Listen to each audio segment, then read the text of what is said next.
Friends, అందరూ ఎలా ఉన్నారు? Welcome back to our channel Vinius cakes and blogs. మా వారి పేరు రాము. 15 ఇయర్స్ నేవీలో జాబ్ చేసి ఇప్పుడైతే తెలంగాణ గ్రామీణ బ్యాంక్ లోని క్లర్క్ గా చేస్తున్నాను. నేవీ నుంచి ఎందుకు రిటైర్ అవ్వాలనుకున్నావు? రిటైర్మెంట్ డెసిషన్ తీసుకున్న తర్వాత ఏం ఆలోచించావు? అండ్ నెక్స్ట్ ఫెయిల్యూర్స్ చూసారా? బ్యాంక్ కి ఎందుకు ప్రిపేర్ అవ్వాలనుకున్నాం? రిటైర్ అయిన తర్వాత మనకి గ్యాప్ ఒక 1 ఇయర్ వచ్చింది కదా, అప్పుడు ఫైనాన్షియల్ గా ఇబ్బంది ఏమైనా పడ్డావా? ఇంటి దగ్గర ఉండి చదువుకుంటే బెటరా, ఫ్యామిలీ దగ్గరలో ఉండి చదువుకుంటే బెటరా, కోచింగ్ కి వెళ్తే బెటర్? అన్ని చెప్పావు కానీ ఎలా చదువుకోవాలి, ఎలా ఉండాలి ఏంటనేది నువ్వు ఎలా మెయిన్ గా ప్రిపేర్ అయ్యావు? మీలో చాలా మంది మా వారు నేవీ నుంచి రిటైర్ అయిపోయారని చెప్పిన తర్వాత చాలా వరకు చాలా క్వశ్చన్స్ అయితే అడిగారు. సో ఆ క్వశ్చన్స్ కి కామెంట్ సెక్షన్ లో రిప్లై ఇవ్వడం కన్నా నేను ఒక వీడియో అయితే చేస్తానని చెప్పాను కదండి. ఇక క్వశ్చన్స్ అన్నిటికీ కూడాను ఈ వీడియోలో ఆన్సర్స్ అయితే దొరుకుతాయి. స్వయంగా నేను కాకుండా మా వారి చేతే ఆన్సర్స్ అయితే చెప్పిస్తాను. సో వీడియోని లాస్ట్ వరకు చూడండి. మీ ఫ్యామిలీలో ఎవరైనా కనుక ఇలా రిటైర్ అవ్వాలి అనుకుంటుంటే వాళ్ళకి వీడియోని షేర్ చేయండి. ఎందుకంటే తిని ఎలా ప్రిపేర్ అయ్యారు, తినకైతే దగ్గర దగ్గర 3 జాబ్స్ వచ్చాయి కదా. సో ఆ జాబ్స్ అన్ని కూడా ఎలా క్వాలిఫై అయ్యారు, ఎలా ప్రిపేర్ అయ్యారు ఏంటి అనేది మొత్తం డీటెయిల్ గా మీరు అడిగిన క్వశ్చన్స్ అన్ని కూడాను నేను ఈ పేపర్లో అయితే రాసుకున్నాను. మీకు అన్ని కూడాను డీటెయిల్ గా ఆన్సర్స్ చెప్పిస్తాను దాని చేత. సో తిను మా వారి పేరు రాము. సో ఇప్పుడు 15 ఇయర్స్ నేవీలో జాబ్ చేసి ఇప్పుడైతే తెలంగాణ గ్రామీణ బ్యాంక్ లోని క్లర్క్ గా చేస్తున్నారనమాట. హాయ్. నువ్వు నేవీలోని ఎప్పుడు జాయిన్ అయ్యావు? నేను నేవీలో 2009 సెలక్షన్ అయ్యింది, 2010లో జాయిన్ అయ్యాను. రిటైర్మెంట్ 2024 జనవరిలో రిటైర్మెంట్ అయ్యాను. 15 ఇయర్స్ చేశాను, 2024 జనవరిలో రిటైర్ అయ్యాను. ఓకే, నేవీ నుంచి ఎందుకు రిటైర్ అవ్వాలనుకున్నావు? ఓకే, నేవీలో యాక్చువల్లీ నీకు కూడా తెలిసిందే, వర్క్ లైఫ్ బ్యాలెన్స్ అనేది అక్కడ సరిగ్గా లేకపోవడం వల్ల నేను ఫ్యామిలీకి టైం ఇచ్చుకోలేకపోతున్నానని అర్థమయ్యి నేవీ నుంచి రిటైర్ అవ్వాలనుకున్నాను. ఓకే, ఇందులోని నేను కూడా చెప్పాలనుకుంది ఏంటంటే ఫ్యామిలీ లైఫ్ అయితే ఎక్కువైతే ఉండేది కాదు. సో అదైతే నేను ఎక్స్పీరియన్స్ చేశాను. రిటైర్మెంట్ డెసిషన్ తీసుకున్న తర్వాత ఏం ఆలోచించావు? రిటైర్మెంట్ డెసిషన్ తీసుకున్న తర్వాత ముందు గుర్తొచ్చేది ఫ్యామిలీ అని. ఎందుకంటే మనం ఏదైనా జాబ్ చేస్తున్నప్పుడు ఏంటంటే మనకి పర్టికులర్గా మంత్లీ శాలరీ వస్తుంది.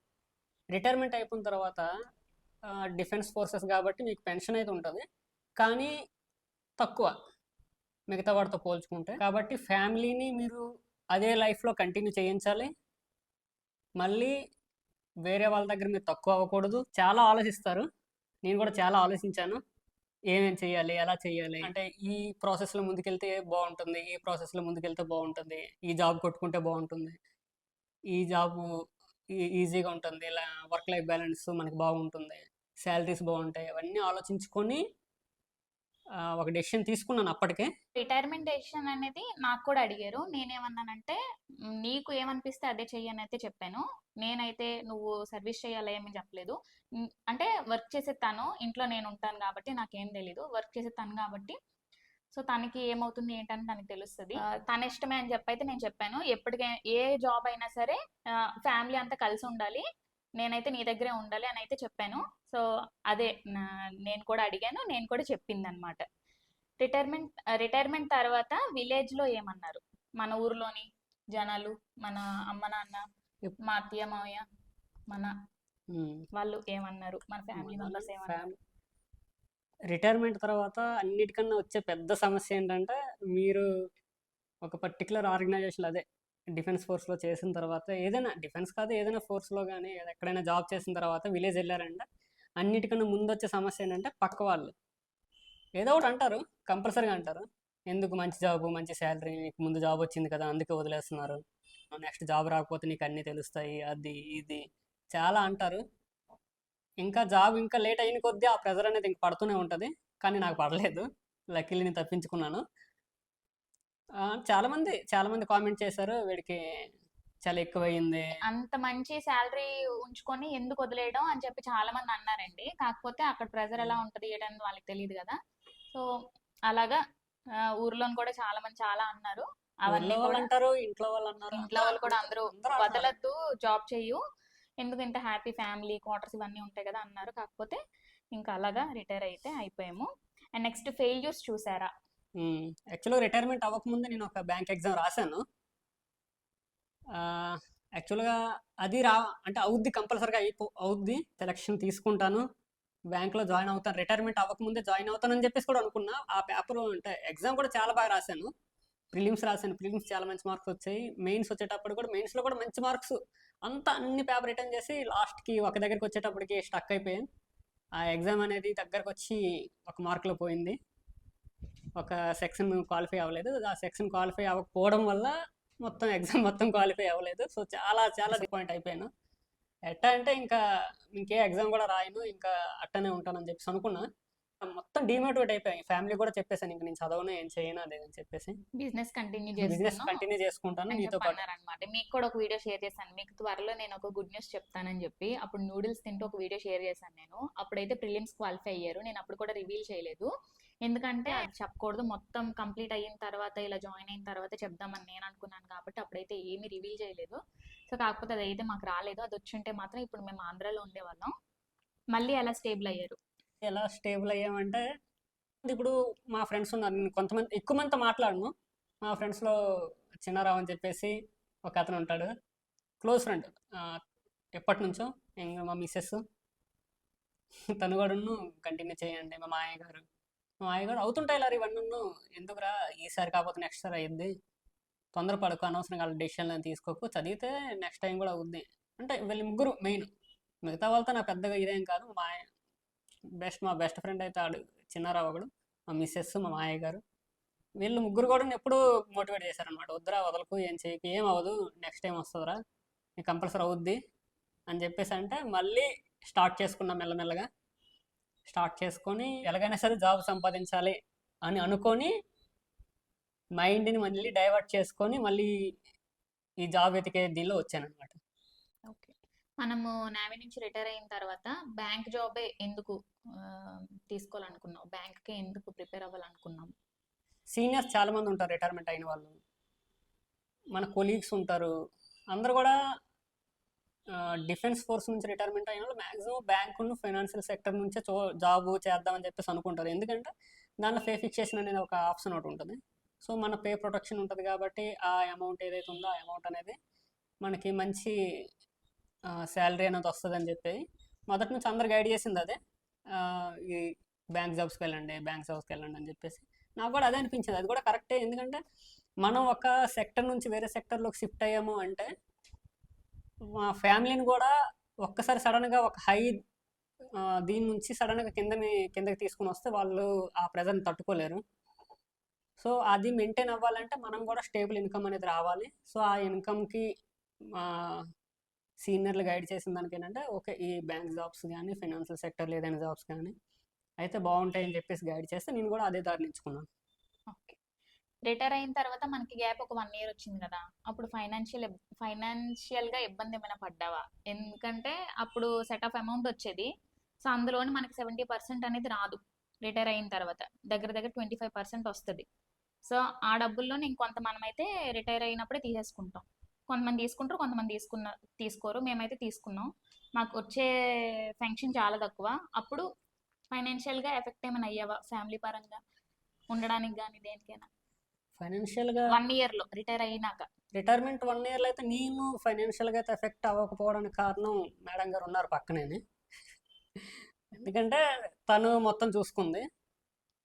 నేను నేవీ నుంచి రిటైర్మెంట్ వచ్చిన ఏవైతే మనీ ఉందో అదంతా ఇన్వెస్ట్ చేసుకొని ఎక్కడెక్కడైతే చిన్న చిన్న అప్పులు గట్టు ఉన్నాయో అవన్నీ తీర్చేసుకొని మొత్తం అయ్యేటప్పుడు నా దగ్గర ఇంకేం పైసా అంటే మనీ లేదు. మనీ లేకపోతే తను అప్పటికి ఒక యూట్యూబ్ చేసేది, కేక్స్ గట్ట తను సేల్ చేసేది, అంతా బాగానే ఉంది. సో మొత్తం ఫ్యామిలీ రెస్పాన్సిబిలిటీ మొత్తం తను తీసుకుంది. నేను ఓన్లీ స్టడీ మీద కాన్సన్ట్రేషన్ పెట్టాను.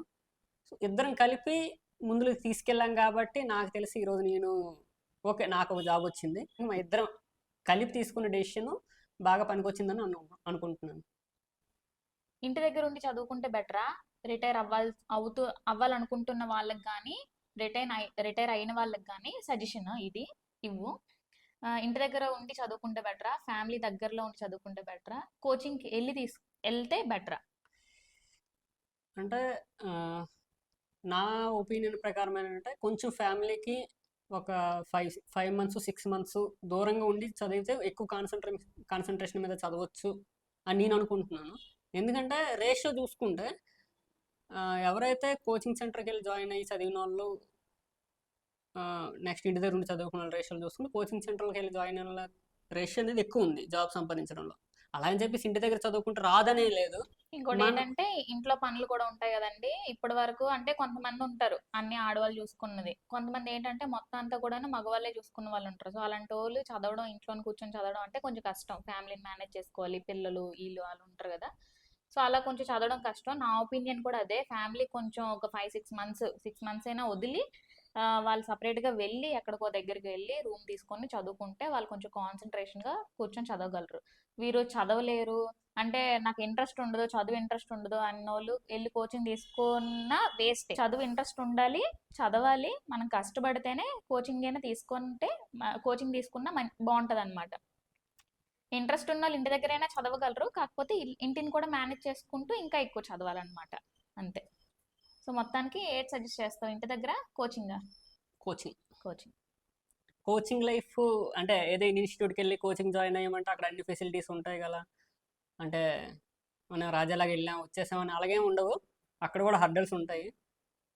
మీరు కూడా అడ్జస్ట్మెంట్ అవ్వాలి, ఫుడ్కి అడ్జస్ట్మెంట్ అవ్వాలి, అక్కడ బెడ్కి లైఫ్ అడ్జస్ట్మెంట్ ఎలా అవ్వాలి. ఉండేది? కోచింగ్ సెంటర్ దగ్గర కోచింగ్ అదే వెళ్ళిన తర్వాత లైఫ్ ఎలా ఉండేది? అదే కోచింగ్ సెంటర్ లైఫ్ అనేది కొంచెం టఫ్గానే ఉంటుంది మళ్ళీ ఒక 6, ఎందుకంటే మీరు టైం పర్టికులర్ 7 months 8 monthsలో జాబ్ కొట్టుకొని వెళ్ళిపోతున్నంటే బెటర్. సేమ్ అదే ట్రైనింగ్కి కొత్తగా ఒక అబ్బాయిని ట్రైనింగ్ పంపిస్తే ఎలా ఉంటుంది, కోచింగ్ ఇన్స్టిట్యూట్లు అలా ఉంటాయి. ఉదయం వెళ్ళామా, లేచామా, వేగంగా లేచామా, పరిగెట్టామా, వెళ్ళామా, క్లాసులు విన్నామా, మళ్ళీ వచ్చామా, మళ్ళీ చదువుకున్నామా. ఫుడ్, ఎందుకంటే ఇంటి దగ్గర తినే ఫుడ్ సడన్గా చేంజ్ అవుద్ది. బెడ్ ఇప్పుడు 6x6 ఫీట్ మంచం దగ్గర నీట్గా పడుకుంటారు, అక్కడ పడుకోవడానికి లేదు. అక్కడ 2x4 2x6 మంచం ఉంటుంది. ఎంత ఉంటదంటండి? చిన్న ఇంతే చిన్న ఉండేదంటే ఇంత చాలా కరెక్ట్ చిన్నవి ఇంతే. ఉంటాయి. అంటే ఒక ఇదిగోండి ఎంత ఒక ఉండేది అది మనిషి వెడల్పు. జస్ట్ పడుకోవడానికి అంటే తిరగడానికి కూడా ఉండదు, అలట కూడా ఉంటాయి. అలాంటి బెడ్ మీద పడుకున్నారు 6 నెలలు. ఉమ్. అక్కడికి వెళ్ళి 10 కేజీలు తగ్గిపోయారండి.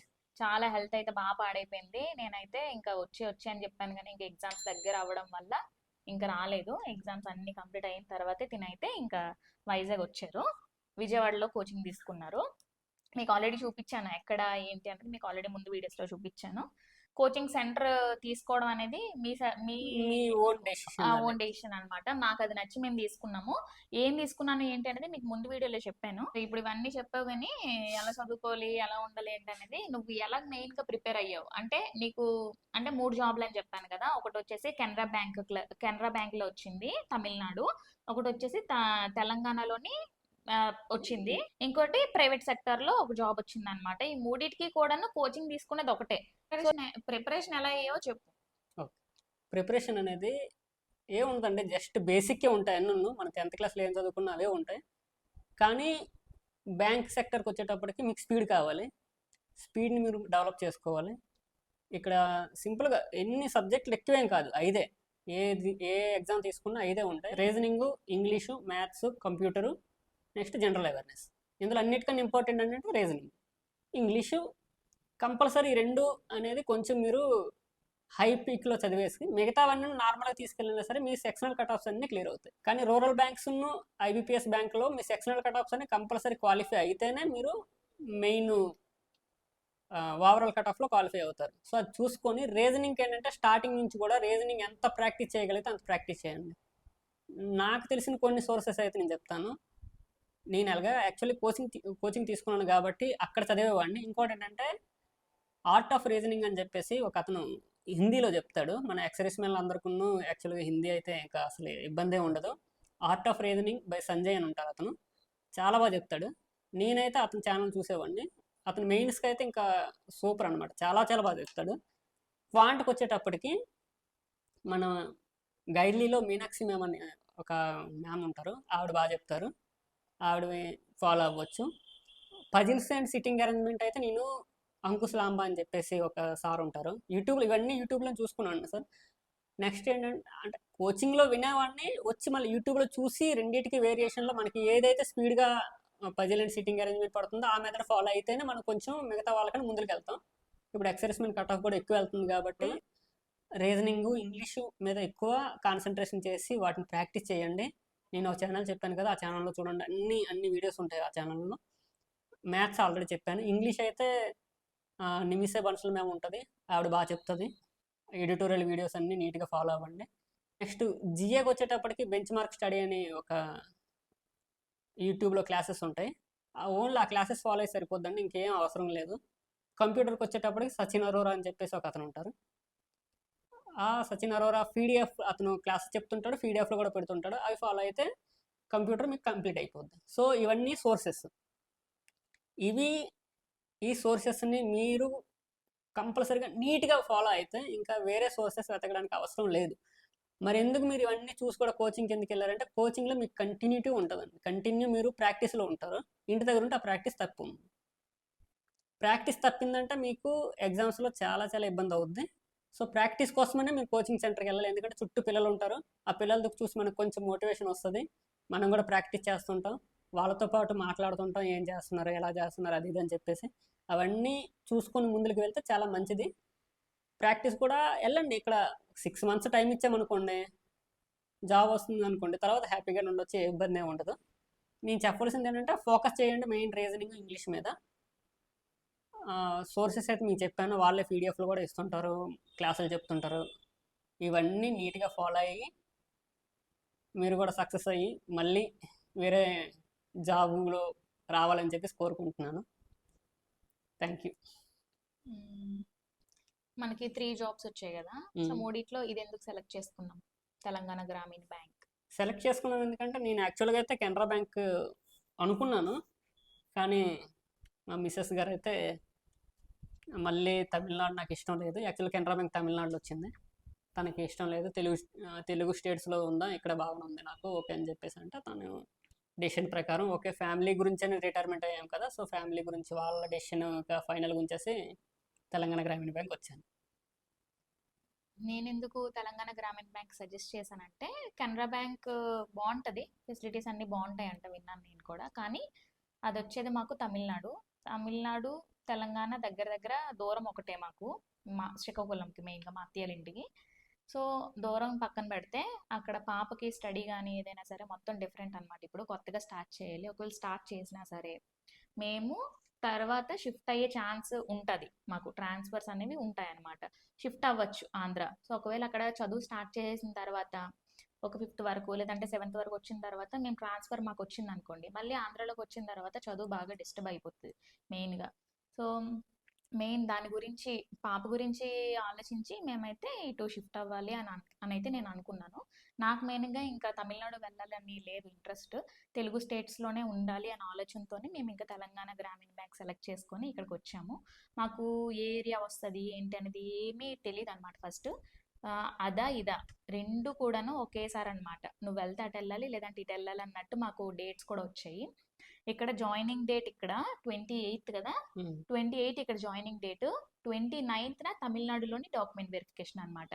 అయితే ఇక్కడికి రావాలి లేదంటే అక్కడికి, ఎక్కడికి వెళ్తే మిగతాది ఇంకా వదిలేసుకోవడమేనమాట. బాగా ఆలోచించి మరి ఇంకా నేను ఆల్రెడీ ట్రైన్ వీడియో పెట్టాను కదా, సో ఆ రోజు అయితే ఇక్కడికి పంపించేశాను అనమాట.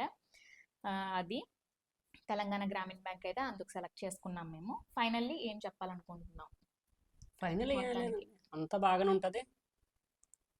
రిటైర్మెంట్ అయ్యే ముందు కొంచెం ఫ్యామిలీతో డిస్కస్ చేయండి, వాళ్ళ డెసిషన్ కూడా తీసుకోండి, వాళ్ళ ఒపీనియన్ కూడా అడగండి. నెక్స్ట్ ఫైనాన్షియల్గా స్ట్రాంగ్గా ఉన్నామంటేనే కొంచెం రావడానికి ట్రై చేయండి, లేదంటే హోల్డ్ చేయడానికి ట్రై చేయండి. ఎందుకంటే మనీ లేకపోతే బయటకు వచ్చి సర్వైవ్ అవ్వడం చాలా కష్టం. 1 or 2 months ఓకే బాగానే ఉంటుంది, తర్వాత మైండ్లో ప్రెజర్ పెరుగుతూ ఉంటే మనం ఎగ్జామ్స్ మీద దృష్టి ఎక్కువ పెట్టుకోలేము. అన్నీ బాగానే ఉన్నాయంటే నేను చెప్పినట్టుగా ఇప్పుడు చెప్పాను కదా సబ్జెక్ట్స్ కోసం ఎక్కడెక్కడ ఫాలో అవ్వాలని చెప్పేసి, మీకు నచ్చితే ఫాలో అవ్వండి. లేకపోతే మీకు ఏ సోర్సెస్లో బాగా అర్థమవుతున్నాయో ఆ సోర్సెస్లో మట్టుగా యూట్యూబ్ నుంచి కానీ లేకపోతే కోచింగ్ నుంచి కానీ, తెలుగులో కానీ హిందీలో కానీ ఏ లాంగ్వేజ్లో అర్థమైతే ఆ లాంగ్వేజ్లో ఆ సబ్జెక్ట్స్ అనేవి క్లియర్ కట్గా అన్ని చాప్టర్స్ క్లియర్ చేసుకొని ఎగ్జామ్స్ ఇస్తే మంచిది. అలాగే ఉన్నారు, ఎక్స్ మ్యాన్ రేషియో అనేది చాలా ఎక్కువ పెరుగుతుంది, కట్ ఆఫ్స్ చాలా ఎక్కువ వెళ్తున్నాయి. సో రిటైర్మెంట్ అయ్యే ముందు డెసిషన్ అన్ని తీసుకోండి, తీసుకున్న తర్వాతే రిటైర్మెంట్ అవ్వండి. అయిన తర్వాత డెసిషన్ తీసుకుంటే కూడా చాలా కష్టం, ఎందుకంటే తిరిగి వెళ్ళలేం లోపలికి. బయటకు వచ్చిన తర్వాత మనం ఒకవేళ కానీ లేట్ అవుతుంది 2 years 3 years అయ్యిందంటే తర్వాత ఆటోమేటిక్గా మనం ల్యాప్స్ అయిపోతాం మిగతా వాళ్ళతో. చాలా ఎక్కువ ఉంది ఎక్స్ మ్యాన్కి. చూసుకోండి, ఆలోచించుకోండి. మెయిన్ ఫ్యామిలీకి కొంచెం వాల్యూ ఇచ్చి ఫ్యామిలీ డెసిషన్స్ అన్నీ తీసుకొని ఇద్దరు కలిపి ఆలోచించుకొని, వైఫ్ అండ్ హస్బెండ్ ఆలోచించుకొని అప్పుడు ముందుకు వెళ్ళాలి. లేదంటే ఫ్యామిలీ లైఫ్ డిస్టర్బ్ అవుద్ది. ఫ్యామిలీ డిస్టర్బ్ అయ్యిందా మీరు డిస్టర్బ్ అవుతారు. ఇంకా మొత్తం నాశనం అయిపోయిద్ది. సో ఆల్ ద బెస్ట్ ఎవరైతే ఎక్సర్విస్ మెన్ ఉన్నారో. డౌట్స్ కనుక ఉన్నట్టయితే ఇలా కామెంట్ సెక్షన్లో చెప్పండి. ఒకవేళ ఎక్కువ మంది కనుక ఒకే డౌట్స్ అడిగారంటే మాత్రం మళ్ళీ ఏదో ఒక వీడియోలో మీకు చెప్తాము. ఇంకోటి ఏంటి అంటే నేను కూడా మెయిన్గా ఫ్యామిలీకి ఇంపార్టెన్స్ ఇచ్చే నేను నా బిజినెస్ని కూడా అక్కడ వదిలి మరీ ఇక్కడికి వచ్చాను తింటూ ఉండడానికి. సో నాకు ఈ లైఫ్ అనేది బాగా నచ్చింది. మేమైతే ఇప్పుడు చాలా హ్యాపీగా ఉన్నాము. ఇప్పుడు ఒక సెటిల్ అయ్యాము ఇక్కడ జగిత్యాల్లోని ఇక్కడికి వచ్చి. సో ఇదనమాట. ఈ వీడియో మీకు ఎలా అనిపించిందో కామెంట్ సెక్షన్లో చెప్పడం మాత్రం మర్చిపోవద్దు. సో మన ఎక్స్ సర్వీస్ మ్యాన్స్కి బాగా ఉపయోగపడే ఉంటుంది. సో మీ ఫ్యామిలీ ఫ్రెండ్స్ ఎవరైనా కనుక ఇలా రిటైర్ అయ్యి కూడా జాబ్కి ప్రిపేర్ అవుతున్నారంటే మాత్రం ఈ వీడియోని ఖచ్చితంగా షేర్ చేయండి. ఈ వీడియో నచ్చినట్టయితే అందరూ ప్లీజ్ లైక్ చేయండి, షేర్ చేయండి, కామెంట్ చేయండి, సబ్స్క్రైబ్ చేసుకోండి. మీ ఒపీనియన్ ఏంటో కనుక ఖచ్చితంగా కామెంట్ చేయడం మర్చిపోవద్దు. మళ్ళీ నెక్స్ట్ వీడియోలోని మంచి వీడియో కలుద్దాం. Bye. Bye bye. Thank you so much. మంచి ఇన్ఫర్మేషన్ ఇచ్చాం మన వ్యూవర్స్కి. సో ఇదన్నమాట ఈరోజు వీడియో. మళ్ళీ నెక్స్ట్ వీడియోలోని మంచి వీడియోతో కలుద్దాం. Bye bye bye. బాయ్.